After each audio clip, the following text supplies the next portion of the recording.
Hoje vamos falar sobre o Império Seleucida. O Império Seleucida foi um estado helenístico centrado principalmente onde hoje é o atual Síria. Ele existiu de 312 a.C. a 63 a.C., ou seja, 248 anos. Ele também compreendia as regiões do Levante e em algumas partes do Afeganistão. Era uma região vasta. O nome Seleucida vem por causa de um dos diádocos de Alexandre, diádocos são generais. Seleuco I Nicator, ou seja, o vencedor, né? Esse nome Nicator vem de Niké, significa a deusa, né? Atenas, deusa Palas, Atenas. Eles tiveram 3 capitais, né? Igual aqui no Brasil, não teve 3 capitais? Primeiro Salvador, quando os portugueses chegaram. Aí em 1549 não teve Salvador, foi até 1763, que foi o Rio de Janeiro, transferido pelo Marquês de Pombal, que acharam no Sudeste, principalmente Minas Gerais, minas de ouro e prata. E aí transferiram para o Rio, o Marquês, e depois foi, em 21 de abril de 1960, inauguraram Brasília. Então, aqui também tiveram 3 capitais aqui no Império Seleucida. Se bem que Brasília anteriormente, né, já tinha sido idealizada, né, no século XIX, na época do Dom Pedro I. Mas isso pelo José Bonifácio, né? Mas isso já é outra história. Então, mas o Império Seleucida teve 3 capitais. A primeira é a Babilônia, né? A Babilônia é uma cidade importante, né? Muito disputada na antiguidade. O Império de Alexandre tentou fazer sua capital na Babilônia, mas ele acabou morrendo nessa cidade. E morreu antes de transformá-la em sua capital, né? Aí o Seleuco I, ele acabou fazendo a Babilônia sua capital, só que nos primeiros anos do Império Seleucida, né? Os primeiros 7 anos, que vai de 312, que é o estabelecimento, né? A data de que se estabelece o Império Seleucida, até o ano de 305 a.C. Depois ela seria transferida para Seleucia do Tigre, ou seja, cidade de Seleucia, né, em homenagem à civilização Seleucida, e do Tigre, porque ficava através do rio Tigre. Então essa cidade ficava às margens do rio Tigre, na Mesopotâmia, atual Iraque. Uma cidade que podemos mencionar aqui é a cidade de Hatra, fundada no século III a.C., foi capturada depois pelos partas, né, pelos partos, mas que foi fundada na Mesopotâmia, né, atual Iraque, por esse povo, né, civilização aí. E eles transformaram a Seleucida de 305 a 240, e depois Antioquia, né, essa última homenagem aí, Antíoco, né, de 240 a 63 a.C. Depois lá que os Seleucidas tiveram um confronto com Roma e depois foram absorvidos pelos partos. Ou seja, partos era aquele povo indo-europeu, né, ariano, das planaltos do Irã, né, do Irã. Então, eles tiveram 3 capitais. E o Seleuco I, Nicator, tentou conquistar, expandir a área, né, da parte europeia do Império de Alexandre, ou seja, do seu antigo chefe, assim podemos dizer, né? Rei, né? Da Macedônia.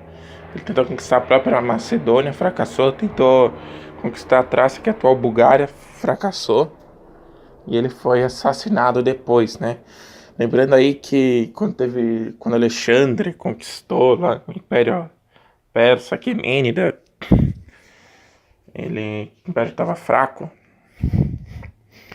E Alexandre morreu. Não é que ele não deixou herdeiros, ele casou com uma mulher da Bactria chamada Roxana. E teve um filho que é o Filipe IV, mas ele foi morto quando ele era pré-adolescente, né? Tinha uns 14 anos. Aí depois eles mudaram o testamento deixado por Alexandre. E aí eles se disputaram, né? Na Guerra dos Diádocos. Uns falam que terminou em 301 a.C., outros já falam que terminou em 281 a.C., na Batalha de Cornupédia. Mas não há um consenso, né? Quando realmente terminou essa disputa, né?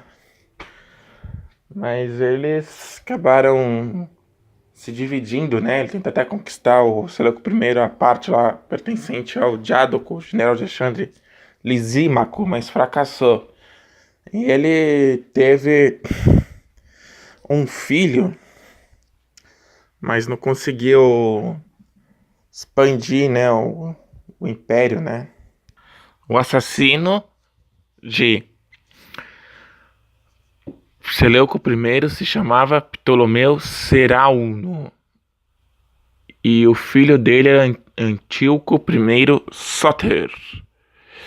E podemos ver que o Império Seleucida era um império cosmopolita, ou seja, tinha gregos, tinha persas, tinha medos, tinha sírios, judeus e indianos. E entre outros povos, né? Uma coisa que podemos notar aqui é da área do Império, né? Quando ele, em 301, ele tinha 3 milhões de quilômetros quadrados. Em 240 a.C., 2 milhões e 600 mil quilômetros quadrados. 800 mil. Em 175 a.C., 800 mil quilômetros quadrados. Em 100 a.C., 100 mil. Ou seja, quilômetros quadrados. Eles foram perdendo território, né? Em seu auge, o Império Seleucida abrigou uma população total de 35 milhões de habitantes, ou seja, 15% de todos os habitantes do planeta Terra naquela época. E eles tinham a ideia de ser os governantes lá, os reis do Império Seleucida, né? Do Imperador Seleucidas, de serem um status assim, divino, né? Algo introduzido por Alexandre o Grande. Podemos dizer, a religião oficial era a religião da Grécia Antiga, o politeísmo grego, né? Mas eles acreditavam também em Baal e praticavam o judaísmo. Mas aí eles tinham língua, né, oficial era o grego, mas tinha o persa médio, tinha o armênio, algumas línguas iranianas que se falava, né?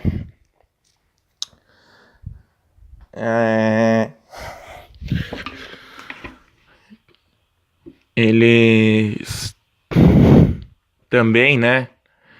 Eclipse e reflorescimento. Ou seja, quando Antíoco II e Seleuco II Calímaco subiu ao trono por volta de 246, os Seleucidas já estavam em declínio. Além das sucessões da Pártia e da Bactriana, Seleuco II foi dramaticamente derrotado na Terceira Guerra Síria contra Ptolomeu III do Egito, ou seja, na época do Egito era o Império Ptolomaico, né, que eu vou fazer outro vídeo no futuro aí, futuramente aí, que é Ptolomeu, né, outro Diádoco, ou seja, outro general de Alexandre, eles chamaram assim, os Diádocos, fundou, né, a dinastia dele, né, Ptolomeu, né, e o Egito Ptolomaico, né, uma dinastia helenística, né, no Egito. E Alexandre aí fundaria na cidade de Alexandria a Biblioteca de Alexandria, tendo como inspiração a Biblioteca de Assurbanipal, lá de Nínive, no século VII a.C., né? Uma das primeiras bibliotecas que se conhece do mundo, que tiveram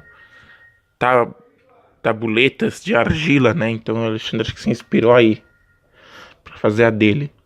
Bom, mas voltando aqui aos assunto, né? Aos Seleucidas. Tendo logo depois que lutar numa guerra civil contra o seu próprio irmão, Antíoco Hierax, também na Ásia Menor, ou seja, atual Turquia. A dinastia Seleucida perdia o controle. Gauleses já haviam estabelecido completamente na Galácia, ou seja, na atual Turquia. Reinos semi-independentes, semi-helenizados haviam surgido na Bitínia, o Reino do Ponto, na Capadócia, na atual Turquia, e na cidade de Pérgamo. Ou seja, uma curiosidade que podemos citar que o nome Pergaminho vem dessa cidade helenística, né? Pérgamo, Pergaminho. Pérgamo, Pergaminho. Ou seja, foi uma cidade grega antiga, né? Que se situava na Mícia, no noreste da Anatólia, ou seja, Turquia, né? A 20 quilômetros do Mar Egeu. Então aí que se desenvolveu o pergaminho, que era feito com tripa lá do boi, lá, as entranhas, né? De cabras, esses animais. E aí voltando, ele perdeu, né? Estava perdendo para os gauleses, que eles se estabeleceram na atual na Galácia, né? E aí o tempo foi passando e houve um reflorescimento, né, dessa cultura aí, dando início a um dos filhos mais novos de Seleuco II, Antíoco III, o Grande, em torno do ano 223 a.C., né? Apesar do malogro inicial da Quarta Guerra Síria com o Egito, que levou a uma derrota vergonhosa na Batalha de Ráfia, 217 a.C., Antíoco C tornou o maior governante Seleucida após o próprio Seleuco I, Nicator. Após a derrota em Ráfia, passou 10 anos em sua anábase, através das partes orientais de seu domínio, restaurando vassalos rebeldes, como a parte bactriana, ao menos na obediência nominal, e até procurando competir com Alexandre, né? Montando a expedição até a Índia. Ao retornar ao Ocidente, no ano de 205 a.C., Antíoco descobriu que a morte de Ptolomeu IV e a situação mostrava-se propícia para uma nova campanha ocidental. Antíoco e Filipe V da Macedônia então fizeram um acordo para dividir as possessões ptolomaicas fora do Egito. A Quinta Guerra Síria e os Seleucidas destruíram Ptolomeu V do controle sobre Celecíria na Batalha de Pânio, 198 a.C., transferiu definitivamente esses valores arrendamentos aos ptolomaicos e aos seleucidas. Antíoco parecia haver, no mínimo, restaurado a glória do reino Seleucida. E aí teve um confronto com Roma, né? Aí a República Romana. E o acordo entre Filipe V da Macedônia e Antíoco III do Império Seleucida causou grande inquietação nos seus vizinhos mais importantes do mar Egeu, na Ásia Menor, em Rhodes e até em Pérgamo.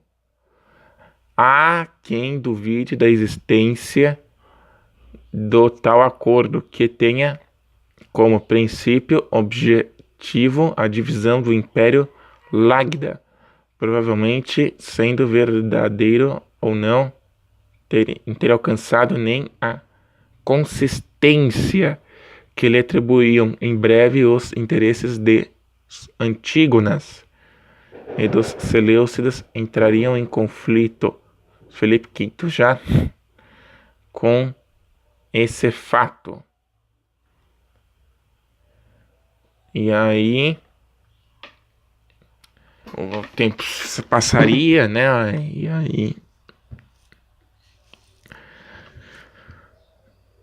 Rhodes, né, verdade ou não, né, Pérgamo enviaria uma embaixada a Roma denunciando as pretensões macedônicas. Filipe V não temia qualquer ação romana, confiando nos termos da paz de Fenice, assinada em 205 a.C. Infelizmente, Roma envolveu-se no conflito, temendo ou não qualquer operação conjunta de Filipe V, Antíoco III, contra o Ocidente. A luta foi feroz e a Macedônia acabou esmagada na memorável Batalha de Sinoscéfalos, em 198 a.C. E Roma entra então em contato com Antíoco III. As consequências do recuo da Macedônia são dramáticas em torno do mundo egeu. Num discurso emotivo, Roma proclama a liberdade de todos os estados gregos. Se a situação é clara para os gregos da Europa, no que diz a respeito da Ásia, ninguém sabe qual seu alcance. Roma e Antíoco III entram em negociações. Roma dá a entender que está disposta a ignorar a sorte cidades gregas da Ásia Menor, ou seja, tal Turquia. Em contrapartida, Antíoco III retira-se da Trácia, ou seja, tal Bulgária. No fundo, nenhum dos lados pretende entrar em guerra, muito menos por causa da estáveis gregos. Antíoco III recebe as propostas romanas, mas não parece dar sinal de estar disposto a se recuar. Ele que devotou toda a sua vida ao restauro do reino de Seleuco I. O seu objetivo é ganhar tempo. São precisamente os instáveis e imprevisíveis gregos que irão precipitar e desencadear um conflito em larga escala. A Etólia, ou seja, uma região historicamente montanhosa da Grécia, apesar da aliança de Roma, ser aliada, né, de Roma, né, a Etólia, contra a Macedônia, sente-se traída e humilhada pelos romanos, aproveitando da retirada das legiões romanas, dá início a uma guerra anti-romana, né? E em breve os etólios apelam a Antíoco III para que marche sobre a Grécia e a liberte da influência latina romana. Antíoco vê-se envolvido numa armadilha e é completamente apanhado de surpresa. Não avançar significa o ruir de todo o seu prestígio. O rei sente-se contrariado porque tem a terrível noção de que não dispõem no momento, de forças militares suficientes para garantir um triunfo. Roma e os Seleucidas são arrastados para uma guerra contra sua vontade. E em 64 a.C., finalmente, Pompeu captura a cidade de Antioquia, capital do Império Seleucida. E no ano seguinte,